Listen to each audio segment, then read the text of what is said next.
అందరికీ నమస్తే, welcome to Q news. నేను మీ రాము. ఒక చిన్న తప్పు, దుకాణం కొంచెం ఆలస్యంగా మూసివేయడం, కానీ దానికి శిక్ష ఏమిటి? అరెస్ట్, కస్టడీ, చివరికి మరణం. ఇది సినిమా కాదు, ఇది నిజంగా భారతదేశంలో జరిగిన ఘోర సంఘటన. 58 ఏళ్ల తండ్రి, 38 ఏళ్ల కుమారుడు ఇద్దరు పోలీస్ కస్టడీలో ప్రాణాలు కోల్పోయారు. ఈరోజు తుత్తుకూడులో జరిగిన ఆ సంఘటన వెనుక నిజమేమిటి? ఎందుకు దేశవ్యాప్తంగా ఆగ్రహం చెలరేగింది? పోలీస్ వ్యవస్థలో నిజంగా ఏం తప్పు జరుగుతుంది? 2020 కోవిడ్ లాక్డౌన్. తమిళనాడులో కఠిన నియమాలు అమల్లో ఉన్నాయి. తుత్తుకూడి అనే చిన్న పట్టణం. పి జయరాజ్, ఆయన కుమారుడు బెనిక్స్ తమ దుకాణాన్ని అనుమతించిన సమయం దాటినా తెరిచి ఉంచారని ఆరోపణలు. పోలీసులు వచ్చారు, వారిని అరెస్టు చేశారు. ఇక్కడ వరకు అది సాధారణ కేసులో అనిపిస్తుంది, కానీ అసలు కథ ఇప్పుడే ప్రారంభమవుతుంది. కుటుంబ సభ్యులు చెబుతున్న వివరాలు వినడానికి కూడా కష్టంగా ఉంటాయి. రాత్రంతా తీవ్రంగా హింసించారని ఆరోపణలు. కొట్టడం, దాడి చేయడం, అమానుషమైన చిత్రహింసలు. ఇద్దరూ తీవ్ర గాయాలతో ఆసుపత్రికి తరలించబడ్డారు.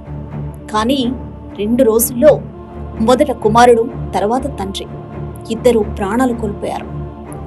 ఒక కుటుంబం పూర్తిగా చిన్నాభిన్నమైంది. ఈ వార్త బయటకు రావడంతో తుత్తుకుడిలో ఆగ్రహం చెలరేగింది. వ్యాపారులు నిరసనలు చేపట్టారు. ప్రతిపక్షాలు పోలీసులను నిలదీశాయి.